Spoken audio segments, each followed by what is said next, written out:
Alright, Scott's second thoughts. Today, I'm going to talk about RVs and RVing and what that is and why people do it and who it's good for and who it's not, how to get into it, and finally, second thoughts, what I might do differently. So, I've owned an Airstream travel trailer, which are those silver bullet looking travel trailers. You might have heard of Wally buying them and some of those other people that have been doing that for years.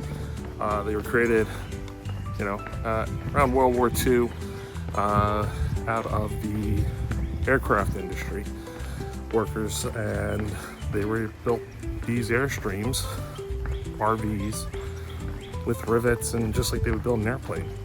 Over the years it's changed, and we'll talk a little bit about that, but that's what I have. I started with a 1972 23 foot that we bought used, and did some restoration on that to use it and use that for a number of years, and then we sold that and upgraded to a 2001 Airstream with a slide out 30 foot in 2012. So we've had that rig for a number of years now and still using it today. So what is the draw with these Airstreams, or just RVing in general? Travel. It's just another form of travel.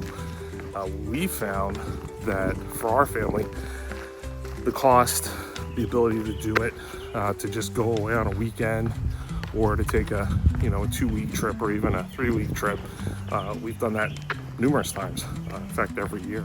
So does it have to be an Airstream? No, it definitely doesn't.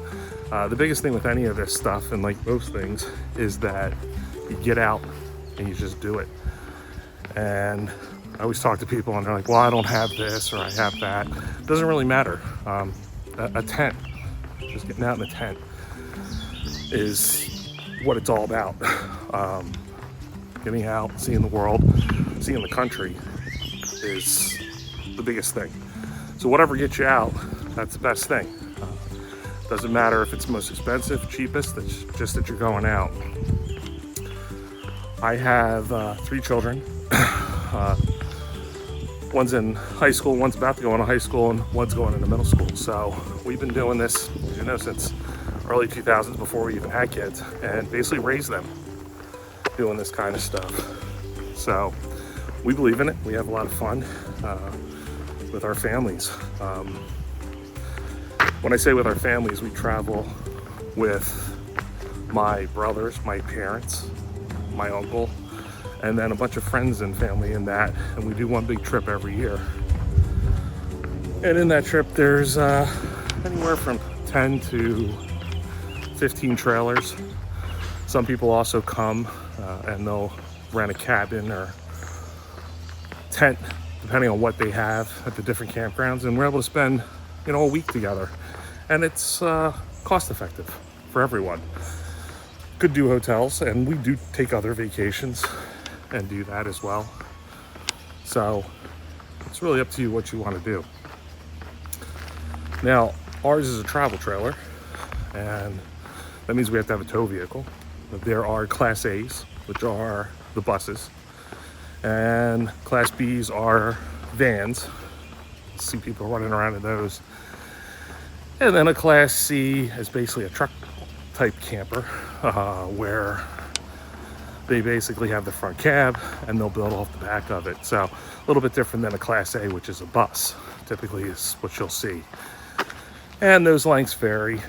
You can see them down to, I want to say 18 foot, all the way up to 40, 45 or longer for some people. Now, again, it doesn't matter what it is you use. It could be a tent topper. Goes on top of a Jeep or truck or SUV. Those work. Pop-ups also work. So all what do you want to use and what works best for you. Now, I like the travel trailer because I have a vehicle with me. I don't have to have a separate vehicle to get around. I don't have to unhook my stuff to get around. I can just jump in my truck and I can go. Now, my truck is a truck. It's a 2500 Ram diesel. It's the second Ram diesel truck that I've had. And before that, I had a Yukon Denali that towed that 23-foot trailer. Now, the Yukon Denali had a 6-liter in it, had an airbag suspension, and it did okay. The 23-foot weighed about 5,500 pounds. The current rig, it weighs over 8,000 pounds. So that's a significant amount. But I can tell you that towing with a diesel truck or a 2500 is much more enjoyable than towing with that Yukon. Love the Yukon. Great vehicle. Really enjoyed it. It's a luxury vehicle, but when it came to towing, that extra power and just the way a truck is set up from the factory makes a huge difference in what you like to do and just enjoyment. Because if you're driving this around, you've got to be comfortable. So that's why I like it. I have the truck, we can get around, we get extra storage space in the truck. I do have friends, family, that also travels with us, and they've got a Class C. I think it's 30 feet. They don't have any extra tow vehicle, and what they'll do is they'll unhook and then they'll drive that around. And they seem quite comfortable doing that. It's a nice rig, but I just prefer to come back to my campground and don't need to rehook everything up. Now, you may be wondering, when I say rehook everything up, what am I talking about? Well, typically when you come in and you set up a travel trailer or any RV, the first thing you do is back it in and level it. Get it in the spot that you want, and then you level the rig. You can use a number of methods to do that. Some are self-leveling. You use blocks, ramps, different things like that. After that, you got to unhook if you are hooked up to a tow vehicle. And then you hook up your water, your electric, maybe a cable, and then usually a waste tube from your black and your gray water. Your black is your bathroom water, and then your gray is any of your shower, sink water in the unit. So people will unhook and unhook that back up in a Class C if they want to go drive out with that. So you could probably see why that would take a little extra time. A lot of people also ask me what I think about like pop-ups, and I'll talk about what I said before, which is, it's more about what are you going to get out and what are you going to use. For me personally, if I'm going to have a pop-up, I feel as though I'm dealing with all the issues of a tent and I'm dealing with all the issues of an RV, which brings you into maintenance. No matter what you have, you're going to have maintenance with these. Camper, tent, whatever. Tent, you're going to have to take care of seams and stuff, seal it yearly. A travel trailer or RV, you're gonna have another vehicle possibly. You might have 2 engines. If you're towing behind like a Class A, a car, you're gonna have all the internals to your RV, water, electric, and those things. If you have slide outs, there's some maintenance involved in slide outs. So all this comes into effect when you're picking what you want. And for me, a pop-up just has all the maintenance of tents and RVs. So I never really liked that. Plus, I'm not a big fan for the setup that comes with a pop-up. Doesn't make it better, doesn't make it worse. Just my own personal feeling on that. So you might be asking, where do we go? How do we travel? Well, we do a couple different types of trips. Most recently, I've used my RV for tournaments, sporting events, lacrosse tournaments for my sons and daughters. And it somewhat cuts down on the cost. My kids actually enjoy the RV and choose to do that over a hotel. at times. So a lot of my camping has been at campgrounds that are local to wherever the tournaments are. Other than that, we do weekend trips, Friday, Saturday, Sunday. We do longer weekend trips, like you would think, and then some week trips to week and a half type trips most of the time, whether that's local or whatever. During COVID, we did go to a campground that was about 45 minutes away, just to get away from the house. And frankly, it was close enough that if we had to get back from a sporting event or anything, we could. Plus, it was real easy to get there and set up and get everything working. We were able to spend some time away from home. Interestingly, another nice thing about an RV is pets. It's very easy to bring your pets with you in an RV. While there are more and more hotels that do allow you to have your pets with you, it's more of a challenge to find those, where campgrounds, not that big of a deal. So that's why we went with the travel trailer and where we go. Now, I did mention that we travel with our family and friends, anywhere from 12 to 15 or 10 to 15 families. So that's upwards of 50, 60 people on these trips. You might be wondering, well, how does that all come about? Well, usually those trips are done, and we live in New Jersey, of a 10-hour circumference from New Jersey. And our families range from New York, in New Jersey, sometimes in PA, mostly on Long Island.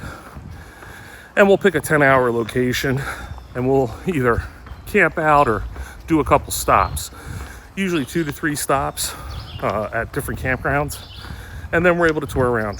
The farthest north we've gone with these trips have been Maine, Acadia, Bar Harbor, that area. We've also been up outside of Quebec, and also been out to Toronto and Niagara Falls.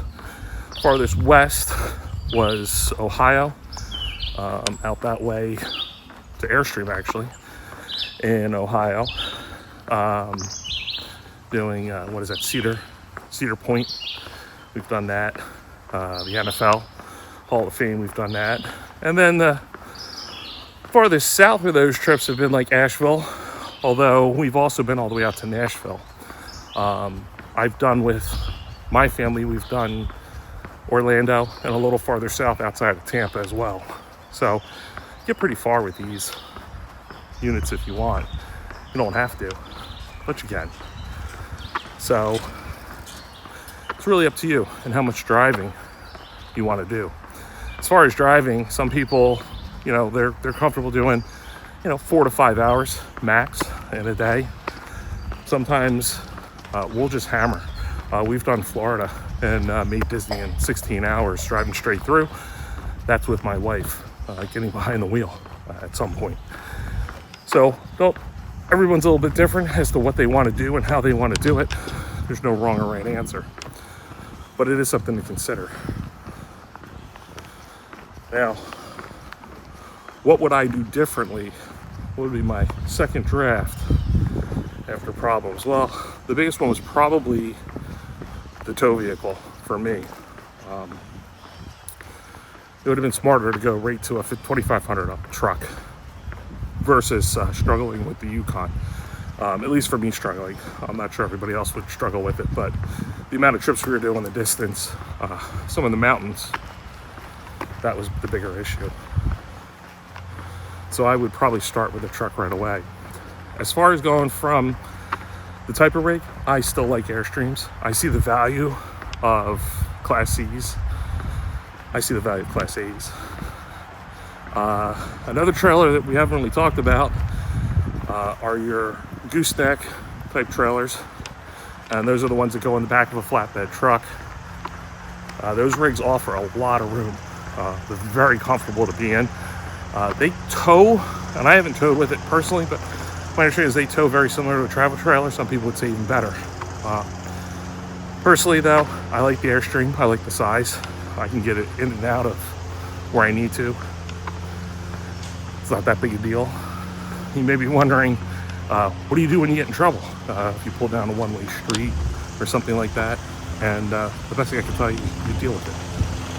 you figure out what you did wrong and what else you might be wanting to do.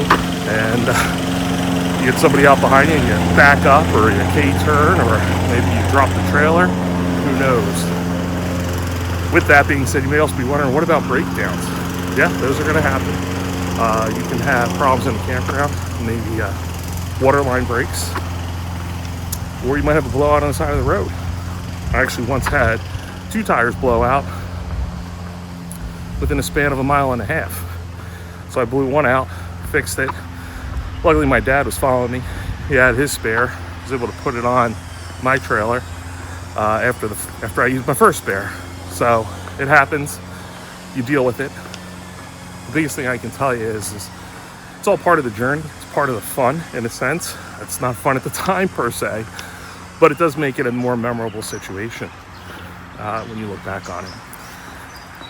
So problems will happen when you're traveling. You are towing your home with you down a highway. Things do move, things do break.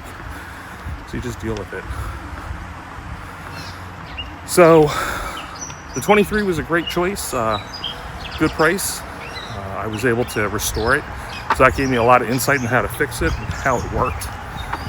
And then the newer trailer, 30, I would say it is on the heavier side. With that being said, it does tow really well. Most Airstreams do, just given the nature of how they're designed and the shape of them. So I probably wouldn't change much. This trailer is getting up in age now. It's still doing well. I do maintenance on it pretty regularly. It's about due for another, I'll call it remodel overhaul, and which I'm gonna have to replace some of the floor that rotted because of water. Unfortunately, that happens with almost all RVs. And we'll be back on the road with it again. So my biggest thing to leave you with is get out and do it. See if you like it. Rent a rig. There's a lot of places that rent. RV America, name one. Or go to a campground and just rent one of their existing units. Some places have tents, some places have RVs, some places have cabins. And see if you like that. If you like that, there might be a good indication that you're gonna like RVing. Thanks.